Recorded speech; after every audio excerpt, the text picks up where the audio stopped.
We are now in the fifth part of the Peloponnesian War by kings and generals. The Peace of Nicaeus was not accepted by all actors within each alliance. The Boeotians and Megarians, for instance, had not taken the oaths of peace. Various Thracian colonies, which had to return to a quasi-Athenian rule, were also negatively disposed towards the peace deal. Corinth and Thebes were both the most influential cities who opposed the peace. Corinth's grievances with Athens had not been resolved, while Thebes was burgeoning with aggressive ambition after their conquest of Plataea. This put Sparta in a difficult situation, for they were no longer the most influential member of their own alliance, and were more restrained by their allies than Athens. Other members of the Peloponnesian League, like Argos and Mantinea, began to drift away from Sparta, unofficially throwing their lot in with Athens. Nicaeus understood that political trouble in mainland Greece would hinder Athenian interests and expansion elsewhere, so they... Holy crap, okay. So this is interesting. I find that little balance of power with Sparta, its hegemony is kind of waning. I mean, obviously it's the main leading kind of force of the Peloponnesian side, but the fact that you see the rise of Thebes, as we know, will eventually overthrow Sparta. Well, not overthrow, but kind of be responsible for the huge loss of Sparta in the future. And then you also have defections like Argos, and here it's like there's a lot not going completely right for the Spartan / Peloponnesian side. You see its influence and power kind of like shaking a bit there. And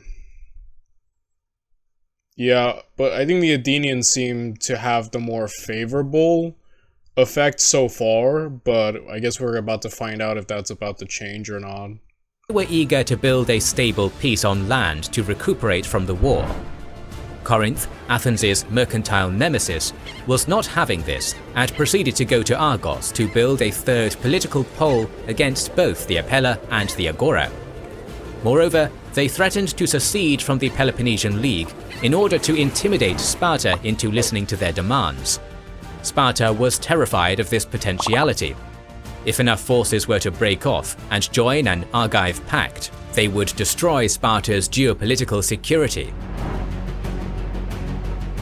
The Corinthians brought themselves before an assembly of powerful Argives and offered them some proposals for alliance, which the Argives readily accepted. Soon, other cities like Mantinea had also joined this new Corinthian-led coalition. When Sparta got wind of this, they were outraged. Corinth also tried to... Holy crap, Corinth is making moves, guys. So far, they're basically almost about to start their own faction right here, right? Like, first it was Athens versus Sparta, but like Corinth's like, you know what? How about it's Athens versus Sparta versus Corinth? Like, this seems like, okay... This seems like they're going to have to... I know Sparta for sure is going to have to make a move to probably put down Corinth's ambition, though I'm wondering if Athens will feel as threatened and want that to happen, and if that would require Sparta and Athens to kind of have a mutual little issue, or I don't know. I do know at least for sure, it seems like Sparta is going to have to do something, right? To secure itself here. To get Boeotia to join the alliance. But if Boeotia broke from Sparta, it would lose its protection against Athens, so this never materialized. Tensions between Athens and Boeotia increased when Boeotia demolished the fortress of Panactum instead of returning it to Athens as the Peace of Nicaeus dictated. Following this, Athens and Argos began negotiations for a military alliance. A pro-war party backed this development in Athens, led by Hyperbolus and a certain Alcibiades, the nephew of Pericles, who would become immensely important throughout the rest of this war. Alcibiades utilized the demolition of Panactum to push his pro-war agenda, managing to sideline the pro-peace Nicaeus in the Agora. Alcibiades claimed Sparta was not upholding their end of the peace, and struck an alliance with Mantinea, Argos and Elis. Oh boy, what is going on here? Okay, so this seems obviously things are going bad for Sparta in terms of allies are sort of kind of going on their own with Corinth and this, but Athens seems to be utilizing this, getting Argos, Mantinea, Orne to jump. Holy crap. Again, Sparta has to do something quick. Like, I feel like they can't just be completely idle in this situation. Doesn't seem like it's going to be favorable at all. Though I'm wondering Corinth hasn't switched the flag yet. So, like, I'm wondering if Corinth's about to start some more chaos. Athens used these partnerships Dang it, weird. to promote itself as a champion of democracy among the Peloponnesian cities. In 418 BCE, this new alliance of democracies attacked Epidaurus, a strategically important city that would geopolitically isolate Corinth once taken. The Spartans responded swiftly and soon faced off against the Argives and their Athenian allies outside Argos proper. However, rather than fight, Agis II, king of Sparta, opted to negotiate, leading to a peaceful resolution and him leading his troops home. However, the Spartan people were furious about this and demanded that aggression be met with aggression. Thus, the Lacedaemonian hoplites marched back to war. After taking Epidaurus, the Argives marched on to the city of Tegea, which sent messengers asking for help. Dude, the entire Peloponnesian arena has just been flipped on its head. Like, just look at that map. Like, it was all Sparta, you know, under the red banner. But the moment Corinth,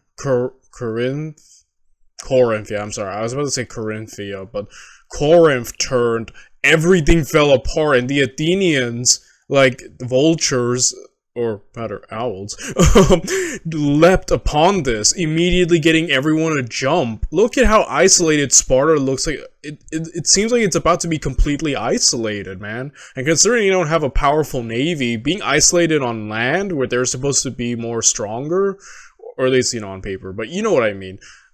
That's bad. Yo, Sparta, oh, man, they gotta put an end to this. It's like, you know, the Athenian influence is spreading like wildfire. Agis, like, needs to fight now. You know, diplomacy seems to be, the Athenians are using it to their advantage right now. Like, I'm impressed by this use of, like, diplomatic warfare going on from the Athenian side. Otherwise, they would switch sides. The Spartans reacted quickly, with King Agis amassing an army that Thucydides calls the finest in Greece, composed of about 9,000 men in total, including 3,500 Spartans, 600 Sciritae, 2,000 Neodamodes, and 3,000 Tegean allies and cavalry. Conversely, the Argive army was about 8,000, including 3,000 Argives, 1,000 Athenian hoplites plus cavalry, 2,000 Mantineans, 1,000 mercenary Arcadians, and 1,000 Cleonaeans, Orneans, and Aegetans. King Agis went to Mantinea near Argos and began to raid the region. The Argives set up positions on the hill near Mantinea, but Agis had his ditch diggers change the watercourse in the valley, forcing Argos to move. The allied Argives descended from the hill and set up their wings. The Mantineans were on the right, next to the Arcadians, while the Argives were in the center. Further left were the Cleonaeans and Orneans, and the Athenian infantry and cavalry were on the very left. When the allied army came into view of the Spartans, Agis immediately ordered his men to form battle lines. The left comprised the Sciritae, the Spartans, and some freed helots. Next came the Arcadians, then the Maenalians and Tegeans. An additional small force of Spartans made up the right, while cavalry guarded both wings. The two armies clashed when they met, spreading out their right wings. Agis moved the Sciritae leftward, while ordering Spartans to fill in the gap. The Spartans defeated the Argive advantage quickly, but on the left flank, the Mantineans crushed the Scitaeans and Thracians. The Argive troops and Mantineans moved to crush the Spartan troops, and inflicted heavy losses. Man, how is this gonna go? Like, okay, right now it seems like the the Athenians slash and their allies, the Argives, seem to be winning on this wing. But, like, the battles doesn't seem over yet. There's also this little contingent here, hidden.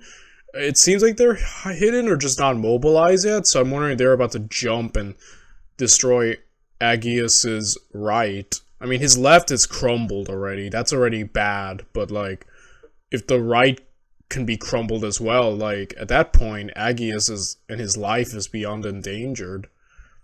Then again, we have heard of the famed Spartan land battle, right? Like, obviously, it seemed like when this all started, the Athenians had the naval superiority, with the Spartans were supposed to have the land one, and, like, the Athenians were really hell-bent on not facing the Spartans on land.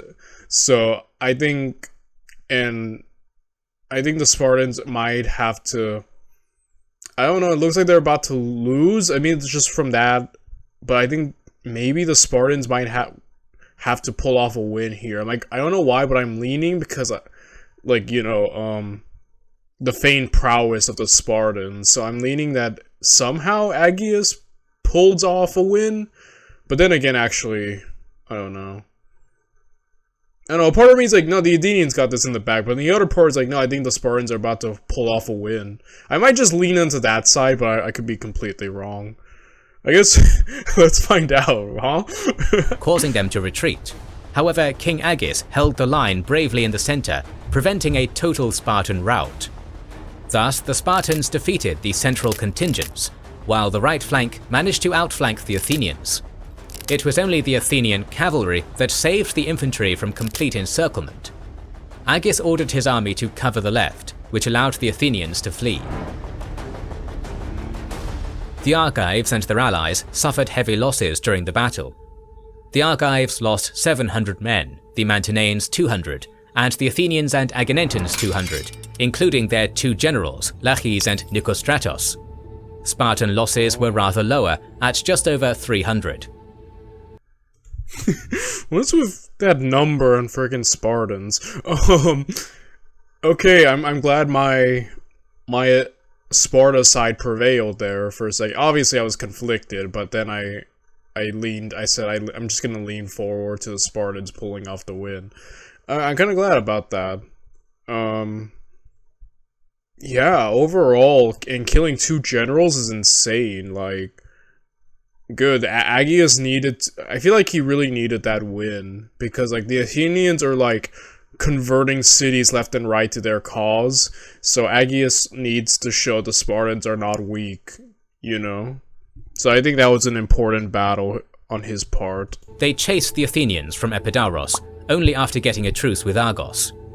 In the following year, the Argives made peace with Sparta, ending their attempt to dominate the Peloponnese. With Argos gone, the rest of the And just like that, yeah. Okay, good. Like, the constant back and forth is insane in this series. But, yeah, Sparta needed to recuperate quick from that. The anti-Spartan alliance collapsed. Despite facing each other on the battlefield, Sparta and Athens were still officially at peace, with no terms of the Peace of Nicaeus being breached. After the Battle of Mantinea, the peace which endured between Athens and Sparta was more strained than ever, and the inner politics of both cities were tense. In Athens, Nicaeus and Alcibiades both narrowly avoided ostracism, a form of exile. After sidestepping this potential banishment, Nicaeus focused on launching expeditions into Chalkidiki to retake land seized by the Spartan general Brasidas years prior. In Sparta, King Agis continued his skillful military management. Not 1 year after the Battle of Mantinea, Argos rebelled once more. With help from Alcibiades, the Argives evicted their oligarchs and tried to establish a democracy, which naturally would be pro-Athens. In response, Agis dashed to Argos once more. He did not take the city, but destroyed Argos's long walls, which linked the city to its port. He then took the hill of Hysiae, where a anonymous town was situated, and executed all of its male population. Sometime afterwards, the Spartans settled the Argive oligarchs in their offshore paradise of Orne, a hilly town they conquered in 417 BC. They began a proxy war through these Argive exiles, fighting against Argos. In response, Argos and Athens united. With 40 triremes and 1,200 hoplites, they besieged the city of Orne, taking it after a fierce siege, in which the Argive exiles within were either executed or expelled. How has none of this breached a treaty? They've literally fought and killed each other, like, especially the Battle of Mantinea, right? Like, Spartans and Athenians fought against each other and died, but no, we're still in peace, like, you know? And now, again, the Athenians are jumping on in this, as Argos once again is causing issues. Like, they literally helped, like, again, it's really Cold War energy, right? Like, it gives off huge Cold War energy vibes. But yeah, this is just like, holy crap. Like, the Athenians, the moment they can get a foot into the Peloponnese, yeah, they're going for it, like, but I will say Aegeus and Sparta are responding aggressively, and to the best of their ability, right? But this seems to be the total realm of the war has shifted to this region, and yeah, overall, it's interesting. As 416 BCE came to the fore, polarization in Athens continued, with both pro-war and pro-peace generals being re-elected. By now, Athens had replenished its finances and was eager to try to expand its interests. A border region between the two leagues, the island of Milos, was fated by the Olympians and the Three Fates as the victim of Athens' wrath. This is one of the most famous of Thucydides' excerpts, and is one that has sparked immortal lessons and fierce debate. Milos was a Spartan colony in the Cyclades that had stayed neutral, and may have funded the Spartans during the Archidamian War. Athens sailed upon the island with 300 ships, 1,200 hoplites, 300 archers, and 20 mounted archers. Their allies sent 8 ships and 1,500 hoplites. They surrounded the isle and began a blockade. They also burned the fields around the island, which resulted in a famine. Following all this, the Athenians sent an envoy to implore the Melians to surrender without a fight. Here we see the infamous Melian dialogue unfold. The Melians answered by invoking their neutrality, saying how unwise it would be for Athens to besiege an island such as theirs, which had done no harm to them. They also described how they could not submit without a fight, as it would be dishonorable. Melians. To the fairness of quietly instructing each other as you propose, there is nothing to object, but your military preparations are far too advanced to agree with what you say, as we see you are come to be judges in your own cause, and all that we can reasonably expect from this negotiation is war, if we prove to have right on our side and refuse to submit, and in the contrary case, slavery. Athens replied that they would attack because they had the power of might on their side, and that it would be foolish to resist. Athenians. For ourselves, we shall not trouble you with specious pretenses, either of how we have a right to our empire because we overthrew the Mede, or now we are attacking you because of wrong that you have done us, and make a long speech which would not be believed. And in return, we hope that you, instead of thinking to influence us by saying that you did not join the Lacedaemonians, although they're colonists, or that you have done us no wrong, will aim at what is feasible, holding in view the real sentiments of us both, since you know as well as we do that right, as the world goes, is only in question between equals in power, while the strong do what they can and the weak suffer what they must. Again, I am amazed by the aggression of the Athenians. Like, this is a response I expect from Sparta. Hey, might makes right. Like, little did I think ever that the Athenians were like this. Like, obviously before this, you know, I kind of had the popular stereotype in my head. You know, the Spartans are the jock / overly aggressive, oh, we're warriors. And the Athenians are more of the intellectuals, you know, the jock versus the nerd. Now, the Athenians are aggressive and have been probably more aggressive than Sparta in this war.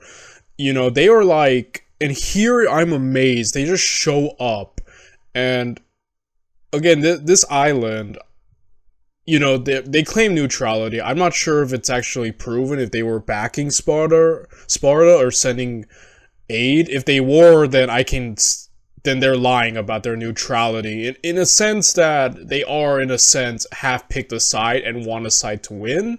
Maybe not in actual combat, but you know what I mean. It's kind of like when America says it's neutral, but it's sending supplies to certain places. It's kind of like that. Like, you are neutral, but obviously there is a preference there.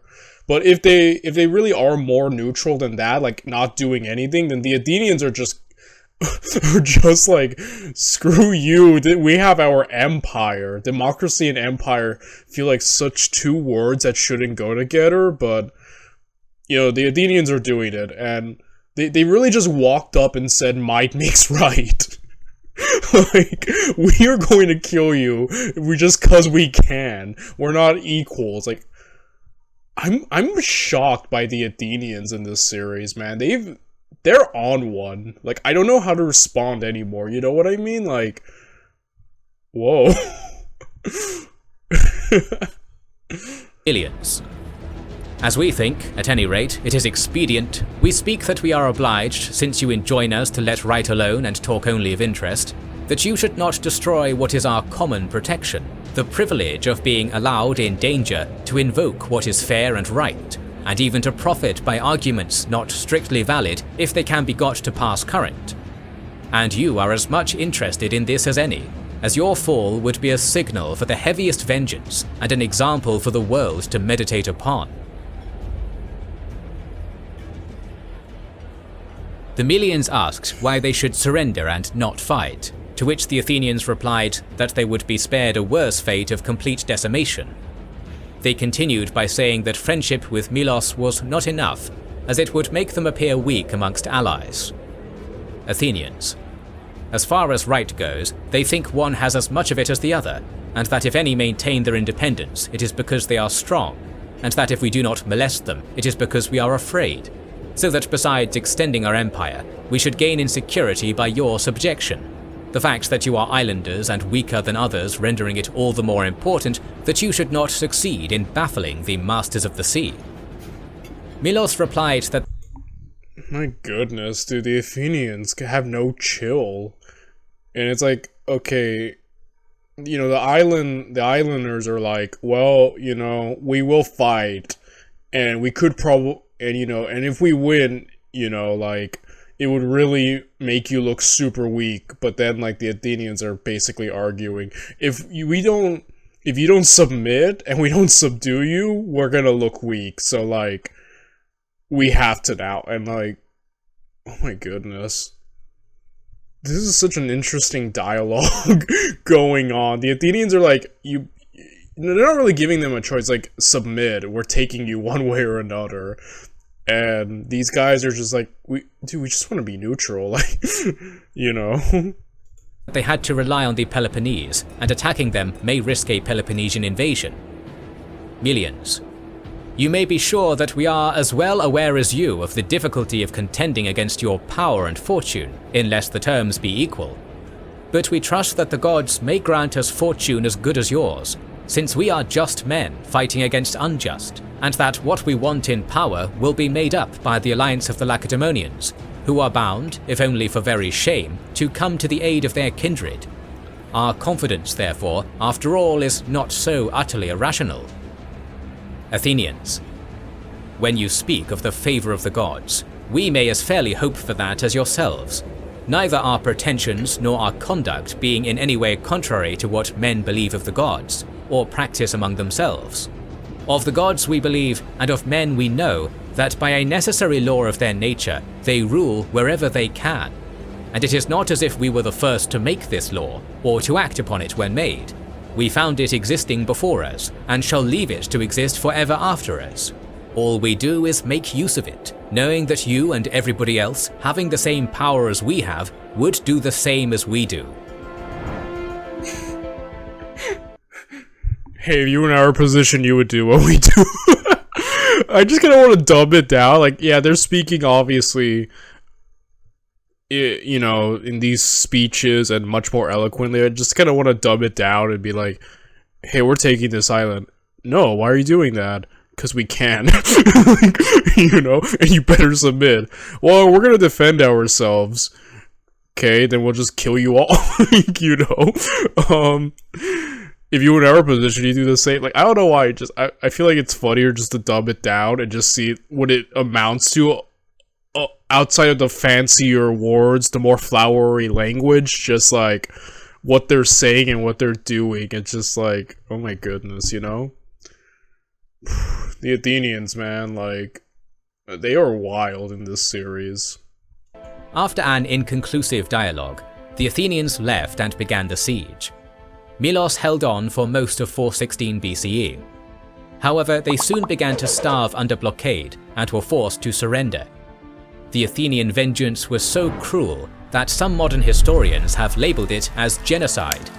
All men of Milos were executed, and all women and children were sold into slavery. 416 BCE saw Athens become more eager for war, especially with Syracuse, who Again, the Athenians, man, they are so aggressive and just like, yeah, that was like, holy crap, dude. The Athenians are on one. Like, I keep saying that, but it's true though. Like, these guys are just like trying to fight everyone. They don't want peace. They want war. whose control over Sicily they wanted to break. Nicias, always the moderate, mentioned how it would be nonsensical to go on an expedition that far west. Alcibiades, however, was eager to show his skills and considered Sicily an easy target despite its size. The Athenian agora then decided to define the war's fate, take their triremes and begin to sail to Sicily to help the city of Segesta and bring it under Athenian control. Plutarch, writing centuries later, mentions how ominous omens abounded. A madman castrated himself before the altar of the 12 with a stone. The memorial grove to Athens' victory in the Persian Wars was picked apart by ravens, and the priestess of Clazomene came to the city with the name of Hesychia, or quietude or peace. However, Alcibiades still rallied the troops and began to set sail. However, before they set sail, the Hermes statues on the Athenian crossroads were defaced, a shocking event for the city. Alcibiades' enemies accused him of being the perpetrator. Alcibiades successfully defended himself and set sail to Sicily, taking thousands of Athenians There's DIY. and further west than they could have imagined. However, the Hermes scandal would continue to haunt him, and the Sicilian expedition would prove to be a turning point for the Peloponnesian War. Yeah, I was getting that vibe. With all that ominous stuff happening, it seems like, is this gonna finally be the point where things finally flip completely on Athens' head? Like, have they gone too prideful, too aggressive that things are about to like switch completely? Like, I'm getting the vibe that something's about to change, like the tables are about to turn, you know? Despite not involving Sparta directly. As the defaced statues lay in the city streets, we can only imagine both the ecstasy of the expedition and the shock and fear that Athens may have felt. A fear most terrifying but far lesser than the horror the millions would have felt during their own doom. So I'll end the video right here, and tomorrow we're gonna see just how this goes. So until then, bye everyone.